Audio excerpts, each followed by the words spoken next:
Hello and welcome back to Truth Matters Unplugged. In this video, I want to show you just a very terse analysis that I did in 3 dimensions to look at the bullet trajectory and see what damage it would have, or where it would have ended up. We want to look at whether it could have been a 30-06 and whether the sniper position, that's the official story, could have been the origin of that bullet. So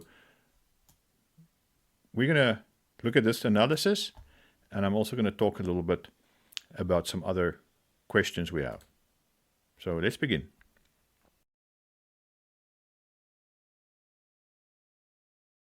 On this channel, I have produced 3 videos so far about the Charlie Kirk assassination. The first video was merely just a reaction on the 10th of September to the assassination that happened. The same day I released this video in which I made a number of claims.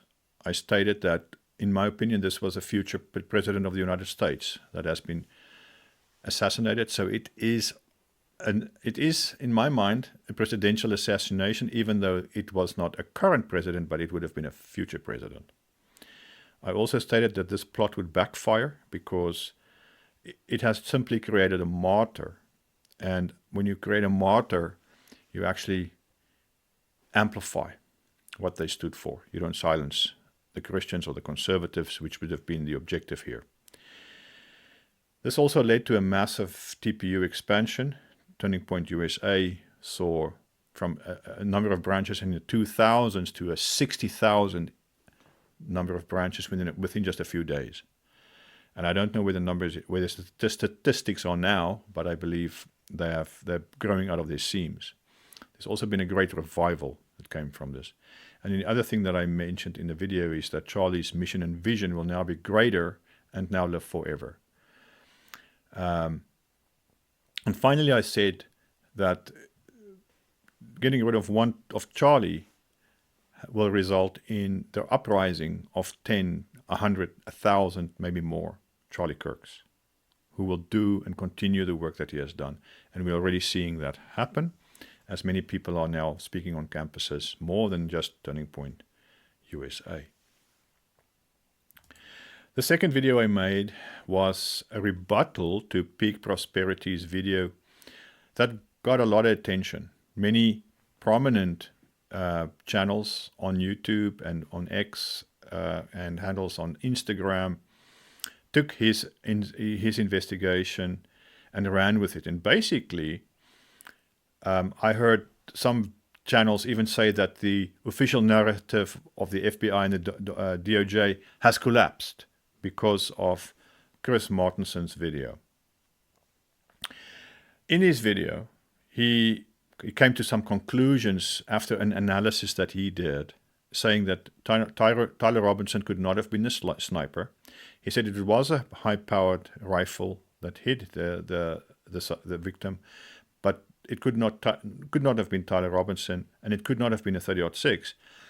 The way he got to that conclusion, the first one, is by looking at the angles of the bullet trajectory. I pointed out that he basically neglected to look at the victim's posture. And if you look at the victim's posture, Charlie was not sitting in an upright position like these models and these figures that come out of textbooks or on the internet. Charlie was not sitting in his posture, so you cannot use that for the bullet trajectory. And also his map from above does not coincide with what an actual person on a chair looks like. He also neglected margins of error. And when you use Google Maps or you use Google Earth or Windows satellite imagery, you deal with large margins of error, a lot of uncertainty of what you're actually measuring. Google Earth gives you a nice ruler, but it doesn't, unfortunately, it doesn't tell you plus or minus what the error would be. And those errors could be fairly large. So there's a lot of uncertainty about Charlie's position, his angle at which he was sitting, the exact height, the sniper's nest, where the muzzle actually was when it fired, the distance that you measure from satellite imagery, It has a lot of error in it, and as a result, the angles are also not uncertain, because you're also trying to estimate elevation between the impact point and the muzzle flash. So there's a lot of error in windage and in elevation angle of that. And then finally, I pointed out that with regards to whether the bullet could have been from a 30-06 rifle, we shouldn't just think of that 30-06 as a regular run-of-the-mill 30-06 that you buy from a gun store, or one that's, that you're familiar with, and ammo that was purchased within the last 3 months. We don't know what the rifle's history and condition is. We don't know whether there's been any modifications, whether any repairs, any rebarreling, whether it was sporterized or modified with takedown kits added to it, any changes, any modifications, any repairs, we don't know, or any damage to it, we don't know. Furthermore, the same thing with the ammo. We don't know anything about the ammo type, its material, its properties, its age, the conditions of storage, what was the condition of degradation of that ammo. All ammo degrades over time. Some degrades slower, some degrades faster, depending on the conditions in which it was stored. Not just, you can also, even the orientation in which ammo is stored can lead to more faster degradation than other orientations. But then it's also the humidity, the thermal cycling conditions. How dry is the atmosphere where you're storing it? Are there any chemicals? Is there a sauna or a pool or a jacuzzi nearby where there's chlorine in the air? That could have a big impact on ammo performance. And so we also don't know who was the manufacturer of the ammo. Was this ammo purchased when? By whom was it made, and was it reloaded? Did Tyler or his father or so, or the killer, reload the ammo? We don't even know how the cartridges were engraved. Was the engraving done with an electric engraver with a vibrating tip? Was it a fiber laser? Was it done with his pocket knife, or just a scratch pen, or did he use a Sharpie? What was the engraving? And then if he did engraving, we know Tyler Robinson, from pictures that we've seen, that he has been very comfortable and grew up with firearms. He grew up in a family where firearms are being used and fired for fun. A large number of calibers. How comfortable was he? Did he reload Did he reload ammo? Did he perhaps not just engrave the bullets, but also, or the cartridges, but also modify the bullets? What kind of bullets were they? Were they hollow points? Were they full metal jackets? Were they soft tips? Were they wad cutters? Were they jacketed hollow points, soft points? Or did Tyler perhaps modify them? Some people, even in John Wick, there were video of ammo bullets being slot slit cut in them with that, and sometimes you can use just a knife. Sometimes you need a saw to do that. Sometimes people drill holes in the ammo and they modify them themselves with 3D printing. They can fill them with whatever you want, and you can reseal them, make a soft tip, and cause more damage when it makes impact. So we don't know any of those things. So my point in this is merely to say that it's too early. We don't know enough. We don't have enough information to discard the official narrative. You cannot say, oh, the narrative just collapsed. That's not true. We cannot say that. Perhaps your level of confidence is low, and you need more evidence to raise your level of confidence. But I don't think we can simply discard a theory, the working theory, just because, somebody makes a video that says, oh, it doesn't look like the angle, and this couldn't have been a 30-06 because there was no exit wound. You don't know anything. You don't know enough about the 30-06 rifle or the ammo.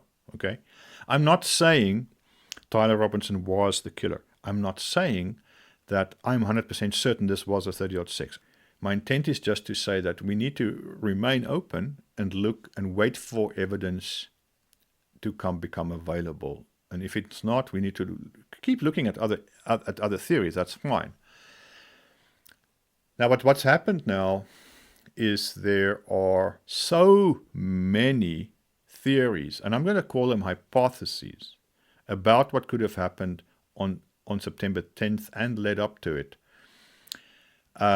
Everybody draws into question the official narrative. I think that the text messages, the video evidence, there are a lot of questions about the official story. And I think that is healthy, to keep speculating, keep coming up with new theories and so. But I must say that there are now so many that plus conspiracy theories, that some of them are way out there. How do you quantify these against each other? How are you going to decide among all this mess of just hunches and hypotheses and conjectures and guesses and ideas and theories and whatever, everybody has their story that they want to push. How are we going to figure out? So I made another video, and in this video I released to the public my forensic probability matrix. This is my own thing. You can find similar things, I'm sure, in forensics textbooks, criminal investigation textbooks and manuals, handbooks and so forth. You will find matrices. You will find ways to quantify different hypotheses against evidence and come up with a way to look at crime systematically in an orderly fashion. But mine is the one I released is just my own. It's a forensic analysis tool which handles multi-hypotheses and evidence of all levels of confidence and uncertainty. And what this matrix allows you to do is to quantify the confidence level, not only in the evidence, but also in the sources and in the hypotheses that's being brought forward. So you can build this matrix for multiple hypotheses, every different story that's out there. You can use this matrix to then scrutinize that hypothesis against the available body of evidence and then compare it and quantify its confidence level against every other theory that's out there. So it's also very adaptable, and you can use this matrix for other types of investigations, such as national disasters or let's say NTSB investigations into say an airline disaster. You can use this as well, and it's become particularly useful if you realize that no evidence is 100% confident, it's 100% factual. Usually evidence, all pieces of evidence has a certain degree of uncertainty to it. And the same goes for the hypotheses. How do you define a hypothesis in a way that you can assign an uncertainty to it? And that's what I show in this video. So if you're interested, you can go back and look at how we get to a map that shows you not just in numbers, but also visually in terms of colors, where problems may be, where the strengths may be, and you can then quantify it, give it a rank, and you can compare it and perhaps even use it to find where are missing evidence, and maybe you have to look for evidence in a specific way that you didn't see before, or find a way to speculate on a new hypothesis that will be a solution for finding evidence. So this is what we do normally anyway. When we are, everybody on the internet, you see this happening, is how everybody's wheels are turning and they're coming up with speculate on things, and then they look for things. This is just a way to quantify all that and put it in a matrix form. So I can do that. Okay, let's get to the three-dimensional analysis now. And before I do that, let's listen to what Stephen Gardner had to say. about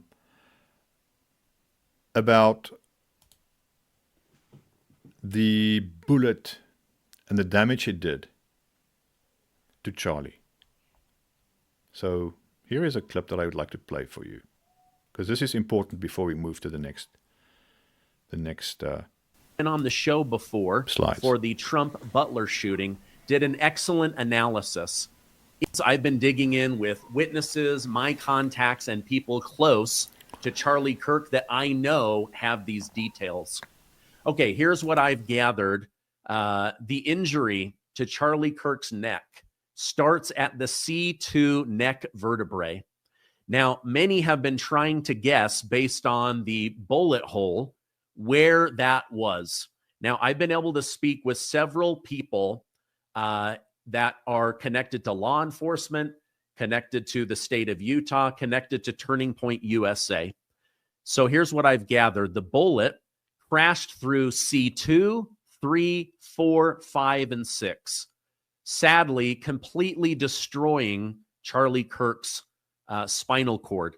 This is what made him tense up. This is what made his heart stop beating, and why gushes of blood versus squirts of blood were coming out of him.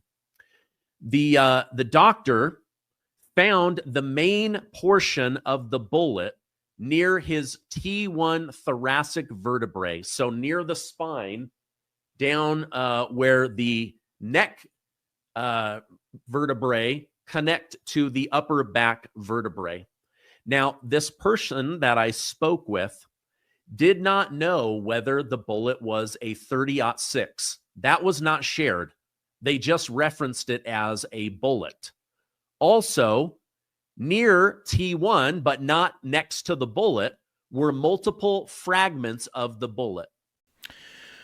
Okay, so you heard that. Let's take a look now at this analysis. I'm going to blow it up for you so you can see it better.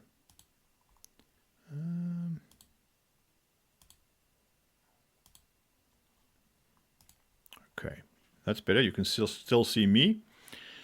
And this is now a three-dimensional model. And I can turn it around. But what I want to show you is that I basically positioned this skeleton, and this is just the upper body of the skeleton. I deleted a bunch of bones in the lower body, the forearms and so forth. I just deleted it. What I wanted to get is the position of the head, the neck, and the torso, because that's what we're interested in. I want to get the spine in sort of in the position that Charlie was, and so we can use this figure, and he's slightly at an angle. So we're going to look at this angle for the skeleton to match it roughly with how Charlie was sitting. And then we add our bullet trajectory. And this is the bullet trajectory with the bullet penetrating roughly in this spot right here where the cursor is now. Let me put it that way, roughly there. Okay. And I can show you the bullet trajectory a little bit better. From the top, we're angling it. Let me see if I can do this a little bit better. And I'm going to remove that one there. There you can see the green line is the direction forward from how Charlie was sitting. And then the orange line is the bullet trajectory.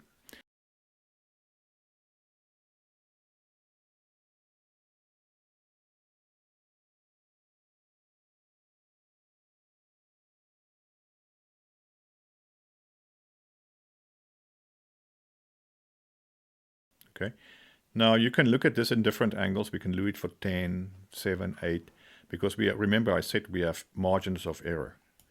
But what I want to show you here is that it is going through the spine T1. Now this is not 100% accurate and anatomically accurate skeleton. Obviously not. It is an approximation, but I'm trying to make the point. if we look at this, and the bullet is now hitting the T1 here, but this is C2, C3, C4, C5, C6. And according to Stephen, these vertebrae were also destroyed. So how is that possible? That is still remains to be seen. We can theorize about that. First of all, it's possible that just the release of energy, when this bullet, if it fragmented, if it was modified in some way, or if it was a type of bullet that would fragment into multiple pieces, then obviously we could have had fragments that tore up these bones. The other explanation is that we may just have had one fragment, but the impact and the release of energy as this bullet cavitated into the neck, it could have basically caused such an, it's like an explosion that happens, and these bones basically crushed each other. So keep in mind that Stephen Gardner's, the exact words that he used, we don't know exactly where that came from. This may have been, that like the telephone game, that this was passed down from one person to the next as accurately as possible, but you never get the accurate story in a telephone game. So I take the exact words that the bullet passed through T1 or C1 through C2 through C6 as with a grain of salt. I don't know how C2 through C6 were damaged. May not be the bullet itself, may have been just that energy release. Could have been other fragments in other places in the neck. We also don't know if we also are not sure whether there was another entry wound. Was this the entry wound, or was there another wound that we haven't been told about yet? These are all possible questions. But the thing that I think is going to remain quite interesting is, if there is a bullet from the back, or from the rear, or from the side, the same problem remains. For a bullet from a different angle would also have this problem. How did you get all these bones affected by it, no matter where the bullet came from? So, but what this shows is that in the correct posture, when we accommodate the posture and the angles, then it's going to hit the spine. You have much more material than in this slide here, where Chris Martenson just had this little blue circle here. That's not what the neck looks like. As you can see in this slide, this little blue circle here that Chris Martenson showed, that's not the neck. That's not how the neck looks in this figure. Okay. And so this bullet passed through a lot of organic matter. It passed through a lot of organic matter. But there is a question. Did Tyler Robinson modify the bullets? What kind of bullets were they for it to have done this damage up here and down here, where fragments and the main remains of the bullet were found? If we have to believe what Stephen Gardner reported. So anyway, there it is. That is just a very quick analysis of this. I hope that is helpful for somebody. Put in the comments any questions or concerns you may have, and please like and subscribe, share, comment. It would really help me out with the algorithm, and this channel does not get a lot of views right now, so this analysis may not even reach the more prominent channels and like Redacted and Jesse on Fire, and I'm going to name them. Chris Martenson, who did an excellent job, analyzing sound files during the Butler case, and analyzed a bunch of videos. Now I've rebutted him, but it's not to bash him. I'm just pointing out where I think we could move forward with a better analysis. Let's see who else. Project Constitution. Candace Owens, of course, as well. Stephen Gardner. I don't think they are even aware of the work that I've done here. And so please, if you can help, like this video, share this video, and let's try to get it to these guys, so that they can also get access to this. Thanks for watching. This is Truth Matters Unplugged. Until next time, see you then.